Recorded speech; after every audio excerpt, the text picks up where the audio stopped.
Nah, sebelum kita masuk ke full costing dan variable costing, alangkah baiknya kita mengenal dulu dan mampu membedakan apa yang disebut dengan margin kontribusi dengan margin kotor. Margin kontribusi diperoleh melalui pendapatan dikurangi total biaya variabel. Sedangkan margin kotor diperoleh melalui pendapatan dikurangi harga pokok penjualan. Harga pokok penjualan ini mencangkup seluruh total biaya variabel dan biaya tetap. Kita lihat contohnya ya.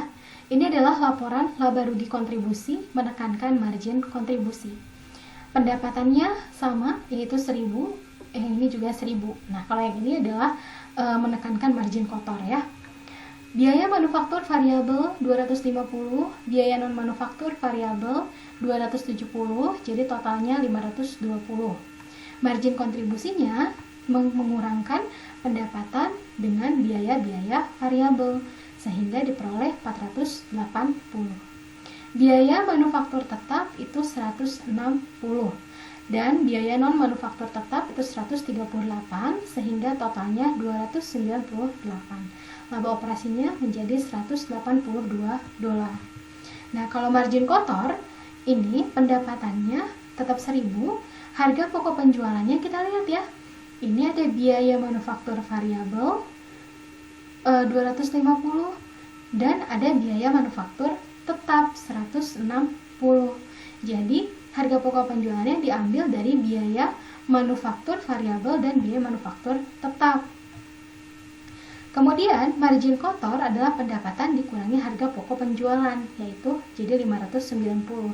Biaya non manufaktur juga terdiri dari biaya non manufaktur variabel dan biaya non manufaktur tetap, yaitu 43 ditambah 19, jadi 408. Ini berbeda ya soalnya, jangan disamakan dengan yang margin kontribusi, tapi ini memang soalnya berbeda. Namun yang harus kita soroti dalam mencari margin kotor, baik biaya variabel maupun biaya tetap itu dihitung dalam satu kesatuan, tapi yang dibedakan adalah biaya manufaktur dan biaya non manufaktur. Jadi harga pokok penjualan ini mencakup seluruh biaya manufaktur tetap dan variabel.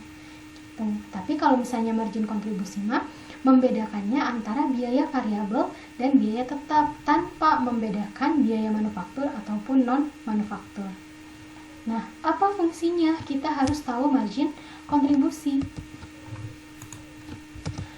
Fungsi yang pertama adalah margin kontribusi ini sebagai alat dalam membantu membuat keputusan produksi dan penetapan harga dalam bisnis. Manajemen ini menggunakan margin kontribusi untuk menetapkan harga. Kemudian juga margin kontribusi membantu manajemen memahami produk dan kegiatan operasional mana yang menguntungkan. Karena kan dalam margin kontribusi ini membedakan mana biaya variabel, mana biaya tetap. Artinya manajemen sudah bisa tahu di mana ya sekiranya biaya-biaya variabel yang tidak menguntungkan atau non valuable. Jadi kalau misalnya ada satu biaya yang tidak menguntungkan, maka manajemen bisa menghilangkan atau bisa mengurangi.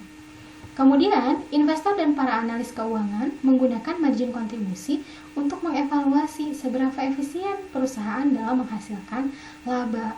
Contohnya, analis dapat menggunakan margin kontribusi per unit yang terjual untuk memperkirakan laba yang dihasilkan perusahaan untuk tahun depan. Nah, itulah beberapa fungsi margin kontribusi. Selanjutnya kita akan tahu full costing versus variable costing.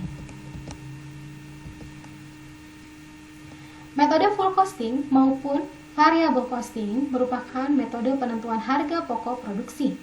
Full costing biasanya kita sebut dengan absorption costing atau conventional costing. Sedangkan variable costing juga bisa disebut sebagai direct costing. Jadi jangan bingung kalau nanti ada beberapa orang menyebut full costing sebagai absorption costing. Atau misalnya variable costing disebut dengan direct costing. Full costing merupakan metode penentuan harga pokok produksi yang memperhitungkan semua unsur biaya produksi ke dalam harga pokok produksi. terdiri dari biaya bahan baku, biaya tenaga kerja langsung, dan biaya overhead pabrik, baik yang berperilaku variabel maupun tetap. Ingat aja nih, judulnya adalah full. Berarti full costing ini menghitung harga pokok produksi dengan memasukkan seluruh biaya tetap dan biaya variabel, gitu. Sedangkan variable costing merupakan suatu metode penentuan harga pokok produksi yang hanya memperhitungkan biaya produksi variabel saja. Metode dalam perhitungan biaya-biaya variabel yang digunakan untuk membuat suatu produk di mana biaya tersebut jumlahnya akan berubah sesuai dengan volume kegiatan usaha. Jadi dengan kata lain, biayanya sangat fluktuatif atau naik turun secara proporsional dengan kuantitas output atau volume produksi. Jadi kita gampang ya bedakannya. Kalau full costing itu menghitung HPP-nya, memasukkan seluruh biaya tetap dan biaya variabel. Tapi kalau variable costing hanya memasukkan biaya produksi variabel saja. Ini contoh grafiknya ya, bahwa biaya dalam pelaporan keuangan ini ada biaya produk, yaitu harga pokok produk nantinya, dan akan masuk ke neraca persediaan berupa akun persediaan, dan akan masuk ke laporan laba rugi berupa harga pokok penjualan. Kemudian ada yang disebut juga dengan biaya periode. Biaya periode ini biasanya adalah terdiri dari beban-beban dan akan masuk ke laporan laba rugi. Nah, ini juga contoh biaya produk dan biaya periode. Ini adalah absorption costing atau metode full costing. Pemakaian bahan baku ini masuk ke biaya produk. Tenaga kerja langsung masuk ke biaya produk. Biaya variabel overhead pabrik masuk ke biaya produk, dan biaya tetap overhead pabrik masuk ke biaya produk. Sedangkan biaya variabel penjualan, biaya tetap penjualan, biaya variabel umum dan administrasi, biaya tetap umum dan administrasi masuk ke biaya periode.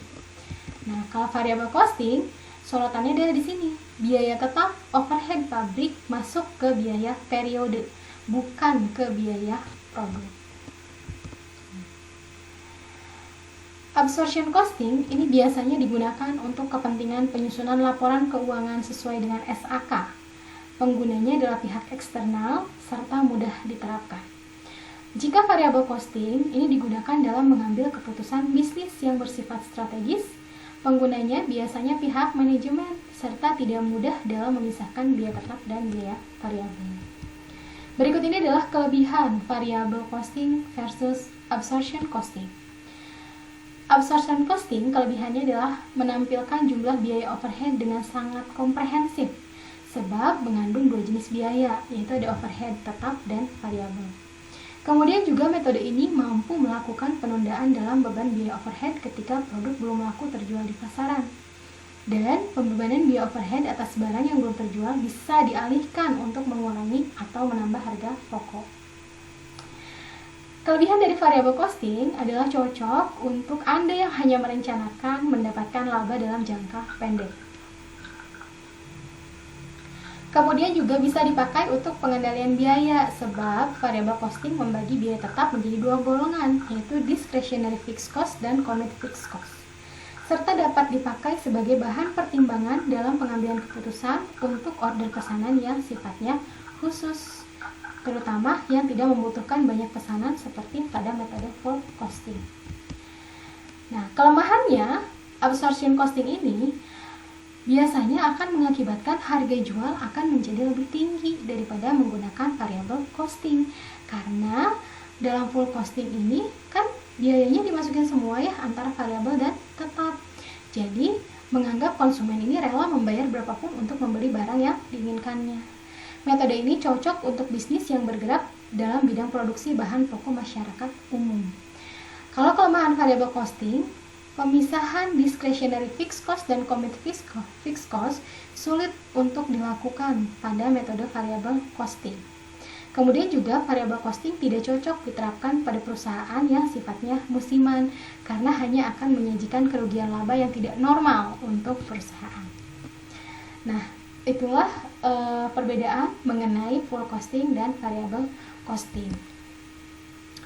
Untuk lebih memahaminya, bagaimana perhitungan variable costing dan absorption costing, kita akan bahas melalui contoh soal.